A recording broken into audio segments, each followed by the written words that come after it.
Hello one and all, it's My Hero Academia Vigilantes, Chapter 85, Inquiries, and we open up with Soga and his gang of stooges being questioned, and thankfully they have their stories, mostly straight, even though it's a very, very stupid story. Oh yeah, we were just hanging out in a back alley with a giant 10-foot-long landing pad, like kids do, just a few blocks away from where heroes were fighting a terrorist, and then Pop just... She landed out of the sky right on this pad. I mean, can you believe it? That must have been like a 1,000,000-to-1 shot. Who would have thought that was going to happen? So yeah, not a very believable story, but it's enough for, plausible deniability at the very least. We then get a nice shot of the place Pop's being kept. It seems like a very secure facility. You gotta scan your hand to get in to make sure you are who you say you are. Once you're in, you have to give up your gun, get checked for any other weapons. I feel like Pop's gonna be fairly safe here. Apparently, this facility was set up specifically to handle victims of crimes and other special patients. And it was Soga and the gang who very much insisted that she go somewhere secure, which might not have been enough on its own, but then they got a whole lot of calls asking where she was and information about her, so yeah, that's several very large red flags there. I also do just love we get this shot of Midnight's comforting Pop's mother. I have so many questions about this woman. Pop's mother, not Midnight's. Midnight's a whole other bag of worms I don't even want to get into right now. But Pop's mother, when, she first appeared, it was said that she didn't actually know that her daughter was, a vigilante, basically a star, an idol, an unofficial idol at the very least. So what kind of relationship do these two have? Do they even talk? Would her mother be against her becoming a hero? Against her being an idol? Does she want her to become a doctor or something? We don't even really get a good shot of her face. It's all whited out. So a lot of questions about what her relationship is with Pop. And, I've been saying for a while now that I thought Pop's parents would end up bringing, the hoodie with them. And that's how Koichi would figure out that Pop was the little boy he saved all those years ago. And he'd wear it for his big final confrontation against O'Clock 2. Still hate that name. Might still happen. Not sure about that. We then get a look at Pop, and she's certainly not in any condition to be moved right now. Very, very concerning. A lot of damage. And they even straight up say there are probably going to be some long-term effects to having that giant parasite laying eggs in her eyes. Also, I'm very, very worried. Is the parasite still alive? They have it in, this jar. Is it still somehow functioning? They wanted to, run tests on it. I mean, I would feel a lot more comfortable if they'd squashed it as soon as they'd pulled it out of her, but I guess it's evidence for the terrorism. Anyway, then back to the interrogation, and unfortunately, the detective figured out who the crawler is. Koichi Himawari. I think that's how you pronounce his last name. I don't speak Japanese. So, yeah, they figured out his secret identity, which, problematic. Not really sure how they figured it out. I guess Detective's sister could have told him, since she knows. Ingenium knows, that's problematic. Aizawa kinda knows? I think Aizawa knows. Midnight might know. So, yeah, his whole secret identity might actually not be all that secret now I think about it. A little bit problematic right there. And I do just absolutely love that Soga refers to him as their muscle. The crawler is the muscle of his team. Oh, I love it. Let's not forget that in the first chapter, Soga and his gang basically beat the living daylight out of him. So, yeah, he's really grown. I mean, especially in the last 2 pages of this chapter. I mean, I'm looking forward to talking about that. Anyway, so yeah, basically sends into a scream match between Detective and Soga. Do you realize how many people have died? This is no time for vigilantism. Oh, those bodies weighing on you? Maybe you people could actually do your jobs right. Which, fair point. O'Clock 2 is disguised as a hero, so it is kind of, the cops and the hero's fault that he managed to kill the other heroes. And plus, there's also the fact that the heroes were attempting to murder Pop, which, whole other can of worms. Anyway, Soga's done talking to him. Instead, he asks to speak to Detective Tanuma. Which, wow, long time since we've seen this old man. I think last time we saw him was when Knuckle Duster was passing off information about Trigger. It's very interesting to see the difference between these two detectives, though. I mean, Tanuma, he feels more old school. He feels like he's been a cop for 20, 30 years, while the other one, he's been a detective for, maybe 2, 3 years. And that really shows in their different ideology. Almost certainly because of the different eras they're from. I mean, let's not forget, superpowers only exist for, maybe 200 years? heroes for definitely less than that, so it's an evolving world, evolving system. I mean, back when Tuma was a rookie detective, a couple thugs want to take out some villains, wanted to, protect their streets a little bit, keep things safe. Hey, I'm looking the other way. I'm not seeing anything over there. You do you, pal. You do you. Well, the current generation would definitely view that as illegal and crime and criminally corrupt. I don't know, just very interesting seeing the difference in ideology between the generations. Then they go on a rant about socks for a full page, which... Okay, I think the point that's trying to be made here is that no one system can handle everything. The current hero system, it can't protect everyone, it can't save everyone. So instead they need a secondary system, the Vigilantes, to be second sock over the first sock, keeping people safe who would have been, left out in the cold by the current system, the current sock. It's a very, very strange analogy, but that's the best way I've interpreted it. If you viewed it differently, please let me know down below, because I spent a good couple minutes trying to figure that one out. Anyway, and so again, the gang gets released, and the detective's like, oh, we're gonna keep a very close eye on them. And then, 2 pages later, they're meeting in the warehouse with the Crawler, who they're still looking for, so yeah, clearly they aren't keeping that close of an eye on them. Anyway, then we get to see the public's reaction to all this going on, and I mean, it's very clear the news is being manipulated in this hero society to, tell the people what the heroes, the government wants them to know. They couldn't tell them, yeah, this vigilante named the Crawler, he managed to outsmart Endeavor, get away from him, save Pop, who was under the control of a brainwashing bee in her eye, and now we're trying to figure out who is behind the brainwashing bee. Yeah, so instead they just said, oh yeah, Pop was taken out thanks to the efforts by the hero Endeavor. But I am very, very interested in what they say after that.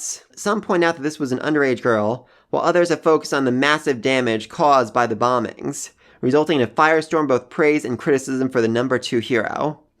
I am very, very curious what's going to happen when the public is eventually told that she was being brainwashed, that she was being controlled. I mean, I get why they didn't say it now. For one thing, they haven't actually confirmed it. I mean, sure, Midnight, Soga, and the boys were saying, oh, she was brainwashed, she wouldn't really do this, but that's not proof, that's not definite to them. There's no guarantee it's actually what happened. I mean, maybe she wanted the bee implanted in her eye so she could become a terrorist. I mean, there are plenty of stories, even in our own world, of people who come off as nice, innocent, and sweet, and everyone's like, oh, they want her to fly, and then they find out, oh, actually, they were secretly a serial killer this entire time. They can't definitely say that's not the case with Pop, but sooner or later, she's gonna be released from the hospital, and they're gonna have to tell the world, okay, she was being brainwashed, so what's gonna happen to Endeavor at that point? I mean, it's clear that, he's not gonna get kicked out of Hero Society, he's not gonna get his license revoked or anything like that for trying to, stop a terrorist, even if it was an underage girl who's being brainwashed, but I feel like that, firestorm of praise and criticism is gonna change to mostly firestorm of criticism